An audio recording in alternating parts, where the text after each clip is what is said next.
Hello and welcome. I am your host of What Are You Reading? What Are You Writing? Author Karen E. Osborne. I have five novels out. The latest is Justice for Emerson. I am so glad that you're here. This is a space for readers and writers to come together and talk about books. So I love it when I get to interview favorite authors. And that's the case today. So I want you to meet, and some of you re-meet, Gail Ward Olmsted. And today is, yay, we're so excited for her latest legal twist, Class Action.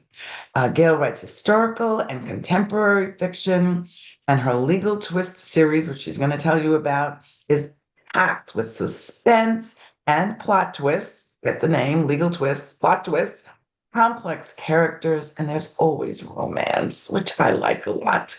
So welcome back, Gail. Thank you, Karen. I'm delighted. I can't believe this is the third time that we've talked like this. I mean, we've talked in person, but to Yeah. to be on your show a third time, I feel like I don't know, very special. So thank you. I'm so glad you wanted to come back and you wanted to do it on your publication day, which, well, Yes. we're not recording it on publication day, but we're airing it on publication day, which is Yeah. very, very exciting. So you started this series. Well, let's first, before I get to that question, just share with everybody the premise and setting and, time of Class Action. Just give everybody a little sense. Okay. So Class Action is a contemporary novel. It's based in, of all places, Hartford, Connecticut, as well as some scenes down on the Connecticut shoreline. Kind of my old stomping grounds. I grew up in Connecticut, and they always say, "Write what you know." So most of my books are based there. But Class Action is the story of Lennon Gallagher, who is a third-year law student, struggling, has had lots of challenges in her life: foster care, homelessness, a mother who's been in and out of prison and in and out of the whole system for years.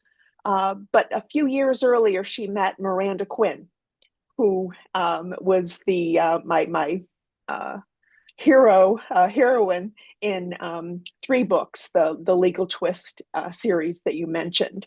So Miranda went to school with Lennon's mother, and they were very good friends until something happened that split them apart. Um, Miranda became a assistant district attorney, did very, very well for herself. Unfortunately, Lennon's mother didn't do quite as well. Turned to she had addiction issues and other things. So we've got Lennon, who at the age of 18 finally meets this Miranda Quinn that her mother has told her owes her something. She owes her help if she ever needs it or whatever. And Lennon does need it. But when Class Action starts, it's kind of a return to Lennon's story because she was featured in the third Miranda book, which came out last year. So Class Action, third-year law student, she's struggling with classes, with doing an internship. She's actually working on a class action lawsuit, and she meets a man that may very well be her father. She doesn't know her father. Her mother's been very tight-lipped about the whole thing since she was born. But this guy, there's just a number of things that happen, and she's convinced that this is her birth father. At the same time, she's got some issues with her class standing. A group of students that she's in a study group with have access to a stolen final exam and Lennon to be part of this circle of people who are going to have access to this stolen exam. And she turns them down, but as she's the kind of the scholarship kid with the mother in and out of jail, they kind of figure that she might be an easy one to point the finger at if they ever do get caught. And of course, they do get caught. So she has to protect her own name, figure out the situation with her father. Meanwhile, she's got a boyfriend who's, they've kind of gotten very distant with each other. He lives in Brooklyn. She's in Hartford, going to school. They just don't have time for each other, and so that relationship's falling apart. So when we meet Lennon, she's kind of at a crossroads, has a lot Yeah. of challenges, a lot of things. Um, but she's just a great character. I just that sounds so egotistical, but I just love her. She's sassy, she's smart. Um, she just doesn't, have time for nonsense, whether it's from her mother, from her boyfriend, from her classmates, on the job or whatever. She's just, I've got to get this done. I've got to do this. So I think readers will really like her. Um, Yeah, she's she's, so like I said, resilient. direct and honest, and very has a strong moral code, which just is tested frequently in Yeah, the story, but doesn't break. So yeah. I loved her resilience. I loved her, because she's young. yes, She's still really young. yeah, And yet she has a maturity about her that I really admired too. She's a very relatable, likable character. yeah, And what I also like is that you lift social issues, but you do it, it's not hitting anybody over the head. It's just there. right, It's yes, just yeah. I didn't there. want to And get all you preachy and that, exactly. because that I wouldn't want to read that myself. So Yeah, that's yeah, right. But you handle it without judgment in a very, very nice way. I like that a lot. So what's your writing process like? Well, no, first I want to ask, before we go there, what was it like lifting a character out from the first series and making the heroine of the first series kind of a secondary character and making a secondary character a main character in the new series? Like, how did that feel? What was that like doing that? it was a piece of cake. No, I'm just kidding. It was much harder than I thought it would have been, because I wanted Lennon to be her own self. I didn't want to make her a mini me of Miranda. Um, so there were times that I needed to, um, have Lennon get input or suggestions or advice or support from other people. Even strangely, her own mother, who was occasionally lucid enough to point, Lennon in the right direction. Um, but it was hard getting Miranda, or Randy as we call her, kind of to take a back seat. Like I said, I just didn't want her to overpower Lennon. I wanted this to be Lennon's story, and I think I was able to, because I think that's what Miranda would have wanted, Yeah. for Lennon to shine. And there's a few situations where Lennon asks her advice, and she says, "Well, what do you think you should do?" And Lennon's kind of like, "What do you mean? You always tell me what to do." And Miranda's like, "No, no, you gotta figure this out." So yeah, Any good mentor or parent, that's what we're supposed to do. You right, need to shine, but you do yeah, let Lennon shine, and I think that she's a strong enough character that Randy could, as you were writing it, you couldn't let that happen. It wouldn't right, happen because Lennon exactly. is such a strong, full, rounded, well-rounded character. So that's Yeah, really good. So writing process, we were chatting before we started recording, and you mentioned the word work ethic. What is your writing work ethic? I There are days where I'm not in the mood to write per se. Like I'm not in the mood to create new content, but I feel like I'm always working on my writing, whether it's doing research, which is always, even for contemporary novels, you still need to do. I mean, I don't have a legal background. I needed to, find out as much as I could about class action lawsuits and the process of, a young woman going into foster care and things like that. I needed to educate myself. So some days I'm more content to do that or work on editing or read back something and kind of plot out where I want to be next. But generally, I love to write. I do everything on my MacBook. My handwriting is terrible. I don't write anything out longhand. Um, and I don't wake up in the middle of the night and think, oh, well, I never do that. But I write every day, and like I said, I enjoy the process, so that makes it easy to work hard at it, and because I enjoy it. The joy it is. We are so both, we're just both blessed. We have, writing is such a joyful experience. It's the marketing part that I don't like, but even And that say I'm I love getting, that part. Yeah. do you? Oh, Oh, that's that see, that's my that's background. Is perfect yeah, then. yeah, Yeah, yeah. I've because been always, but did you have a background in marketing? I studied marketing. I was in marketing in the telecommunications industry for 17 years. And I've been teaching at the college level. I've been teaching marketing at the graduate and undergraduate level for since my kids were little, and they're in their 30s now. So, um, yeah, everything I've always ever done has been marketing related. So I do love it. It's harder when Yeah, it's your own work that you're marketing or you're, yes. promoting. It's different. Yeah. But yeah, I forgot that about you. I forgot that that was your whole background. Yeah. yeah, So that makes it easier and more fun. definitely more. It's more interesting to me to work on it. I sometimes wonder if it's easier because sometimes I feel like I know too much or I know what to look Mm. for, and but overall, yeah, no, it's good. It's all good.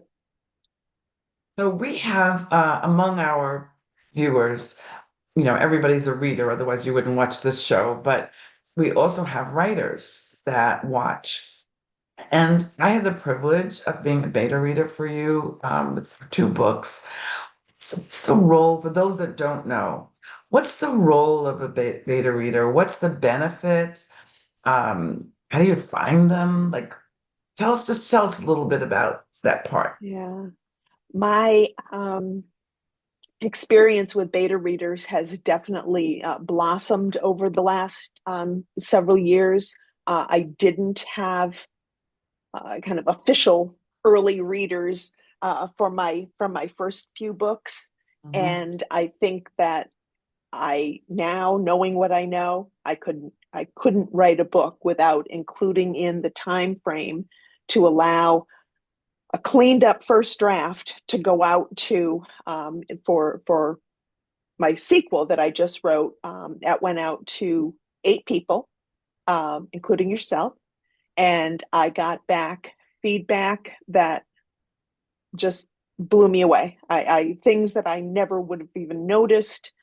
Some editing things, some kind of like switching words around, and other like major plot holes that well, what about this? Like, I didn't think of that. It's hard to it's impossible, I think, to edit your own work. And I think it's really difficult to assess it, especially in the early stages, to see does it really have, is there a story? Is it holding it together? Are there loose ends or loose threads that need to be woven back into the story or cut out completely? So Yeah. I found the beta readers just through experience with, I've been doing this now for about 12 years. And Yeah. I've met some readers and some other writers, many of whom, most of whom, have been so generous, so kind, so supportive, to take the time to, when you're working on your own books and doing your own thing, and you have a life, to take the time to read through 80,000 words of a story, and offer suggestions and advice and support and encouragement. It's the best thing. I would encourage anybody that was thinking about writing, be sure to build in that extra month or so to, and not your best friends, not your family members or whatever, because they're Yes. going to tell you, oh, it's so good, it's so I great, did it. I love it.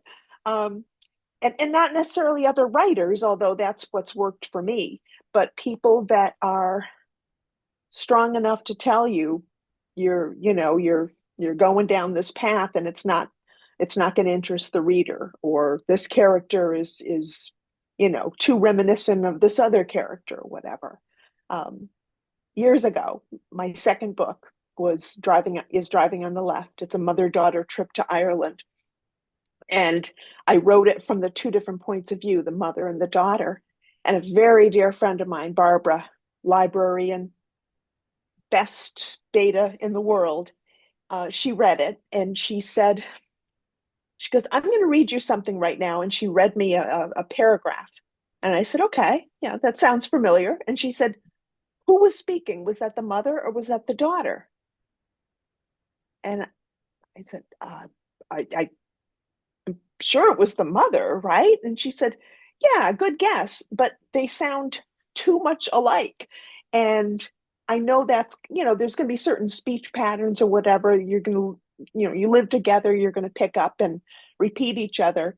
But it was the best advice I could have gotten. I went back in and said, Voices. these are two different people, two distinct personalities with different life experiences. They have to sound more unique, and the reader needs to know, wait, which one am I reading, and go back and see what the heading is or whatever. So yeah, beta readers, Yeah, one of my beta very readers strong. told me something. So he said, Karen, the narrator sounds just like the protagonist. And Mhm. since you're not writing this in the first person, you need your narrator. And even if your narrator is the protagonist, you need, because they're older, they're looking back, years have passed. And I Right. thought, oh my goodness, I'd worked so hard on the characters' voices. Now I have to work on the narrator's voice. Yeah. But thank you, beta readers. Thank you, Right. thank you. It's such a gift. It's such a It gift. really is. So you don't want us to run out of time, and I see that we are, but I really wanted to hear. So you and Cam Torrance are writing a book together. So Gail has another book coming out. So she has a book coming out today, the day that this is being aired, Class Action. And then in 26 October, you've got Class Reunion, which is the next Lennon Yep. story. But you're also working on a book with Cam Torrance. Just give us, like, in a minute, just give us a little taste of what that's like. Okay, well, Cam has developed a wonderful action adventure thriller series featuring a search and rescue former a veteran named Tyler Zahn, who's kind of crusty and kind of certain of what he needs to do. And we started talking one day about how he and Miranda would probably not hit it off all that well, at least initially, because they'd have very different styles. So we just started putting this together, and the book is going to be called Miranda Heights, which it's going to take place in the Colorado Rockies.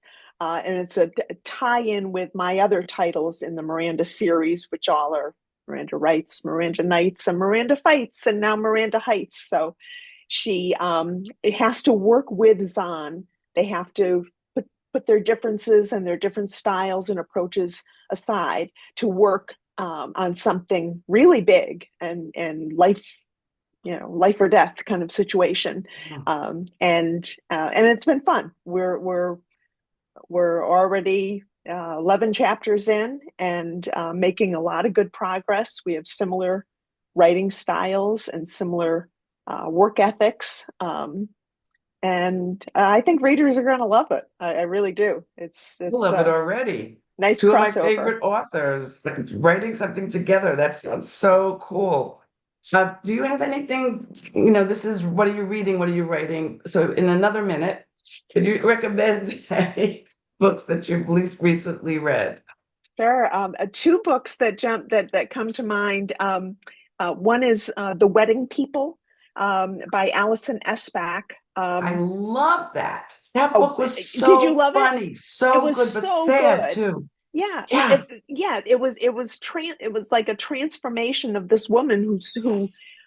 gets mistaken for a wedding guest at this, kind of very upscale wedding in Newport, Rhode Island. And not only is her life impacted, but she also impacts the life of especially the bride, who really needs a little bit of attention and kind of a few boundaries too. But I Yes. just loved it because it was funny, but it was a dark and very smart humor. And then I Yes. loved Eternal by Lisa Scottolini, who usually writes um, kind of detective, lawyer, private investigator kind of tropes, with some thriller in them. But this is her first one that's historical fiction. It's a love Oh. triangle set in Rome, with rising fascism and the Nazi Mm.